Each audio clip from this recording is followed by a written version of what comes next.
yang menterinya saya, karena dilawan oleh dunia. Dia pendekatan administratif, maka ujung-ujungnya dia sampainya diteruskan ke OJK dan diteruskan ke ilegal. Ini yang ilegal saja. Kalau yang lain-lain juta ekspor, ya diduga ekspor ini yang tadi mereka bisa. Ini kenapa ada pinjol?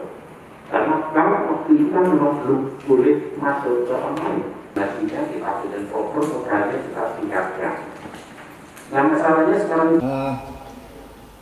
saya ingin mengumumkan hasil rapat di bidang Polhukam terkait dengan masalah penegakan hukum, tetapi terkait dengan masalah keuangan dan perbankan, sehingga di sini hadir bersama saya Bapak Menkominfo, kemudian Bapak Ketua, ini Pak Joni G. Plate, Bapak Ketua Dewan Komisioner OJK Bapak Wimbo Santoso, kemudian ada Bapak Wamenkumham, ada Gubernur Deputi Gubernur BI, kemudian karena ini ada masalah-masalah penegakan hukum, ada Kabareskrim Polri, ada Jakpidum, Jaksa Agung Muda Bidang Pidana Umum. Ini menyangkut pinjaman online ilegal, atau pinjol ilegal. Sesudah kami berdiskusi tadi hampir 2 jam, maka kasus pinjaman online ilegal ini diputuskan atau disepakati pandangan-pandangan sampai saat ini, yang ini bisa berkembang lagi sebagai berikut. Dari sudut hukum perdata, pinjol ilegal itu adalah tidak sah karena tidak memenuhi syarat objektif maupun syarat subjektif seperti diatur di dalam hukum perdata. Jadi 2 syarat objektif tidak terpenuhi, 2 syarat subjektifnya tidak terpenuhi. Nah, kemudian dari sudut hukum pidana ini banyak yang hari ini dirumuskan. Pertama, hal yang sudah dilakukan oleh Bareskrim Polri, yaitu menyangkut ekses ikutan dari pinjaman itu, didorong untuk ditingkatkan langkah-langkah tindakan hukumnya. Ekses dari pinjaman itu yang tidak langsung terkait dengan pinjaman itu, misalnya ancaman kekerasan, ancaman menyebar foto-foto tidak senonoh dari orang yang punya utang kalau tidak bayar, itu terus sekarang bandar-bandarnya, pekerja-pekerjanya mulai ditindak. Nah, kemudian kita juga tadi menyinggung kemungkinan penggunaan pasal 368 KUH pidana, yaitu pemerasan. Ini hukum pidananya. Lalu juga ada pasal 335 KUH pidana tentang perbuatan tidak menyenangkan yang bisa dipakai. Kemudian Undang-Undang Perlindungan Konsumen. Kemudian Undang-Undang ITE pasal 29 dan pasal 32 ayat 2 dan ayat 3.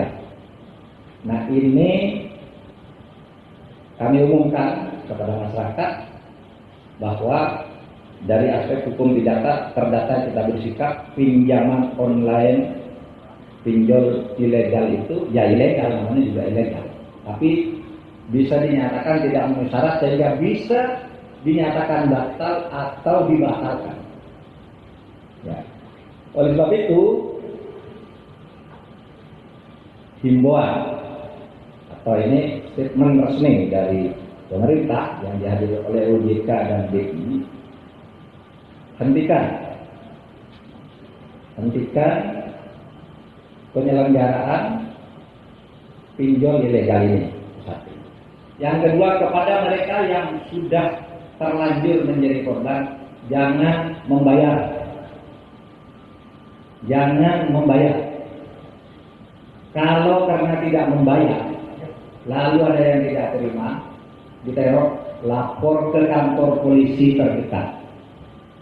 Polisi akan memberikan perlindungan. Nah, saudara, dengan ini maka kita menegaskan kita hanya akan melakukan tindakan tegas terhadap pinjol ilegal. Untuk pinjol-pinjol lain yang legal, sudah ada izin sah, itu silakan berkembang, karena justru itu yang diharapkan. Tapi yang ilegal ini akan kita tindak dengan ancaman hukum pidana seperti itu tadi. Bareskrim Polri akan memasifikasi gerakannya, sehingga nanti di berbagai tempat kalau ada orang yang tetap dipaksa untuk membayar, jangan bayar, karena itu ilegal. Nah, demikian dari kami untuk mendukung agar industri fintech nasional kita bertumbuh dengan baik. Yang disampaikan oleh Pak Menko tadi adalah tindakan tegas oleh pemerintah dan institusi keuangan kita, OJK. Kominfo sendiri juga telah berkomunikasi dengan Google dan Apple agar pendaftaran penyelenggara sistem elektronik di Play Store, Google Play Store dan App Store harus disertai dengan bukti lisensi yang diterbitkan oleh OJK atas fintech yang bersangkutan. Nah, kita harapkan kerjasama platform digital untuk juga mendukung agar industri keuangan nasional, termasuk fintech dan industri dunia, bisa bertumbuh dengan baik secara legal dan secara bersama-sama kita secara tegas memberantas industri keuangan yang ilegal, termasuk pinjol ilegal di Indonesia. Terima kasih. Ya. Kami himbau kepada pinjol yang legal yang sudah berizin, satu, tolong suku bunganya harus murah sehingga bisa membantu masyarakat dalam hal memenuhi kebutuhan. Yang kedua, tolong ditaati aturan-aturan yang ada dan kaidah-kaidah etika, terutama dalam penagihan.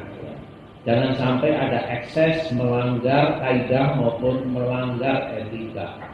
Yang ketiga, tingkatkan terus servisnya ke dalam hal yang positif membantu masyarakat supaya masyarakat ini mendapatkan benefit tentang adanya pinjaman online. Terima kasih. Baik, terima kasih saudara sekalian. Assalamualaikum warahmatullahi wabarakatuh.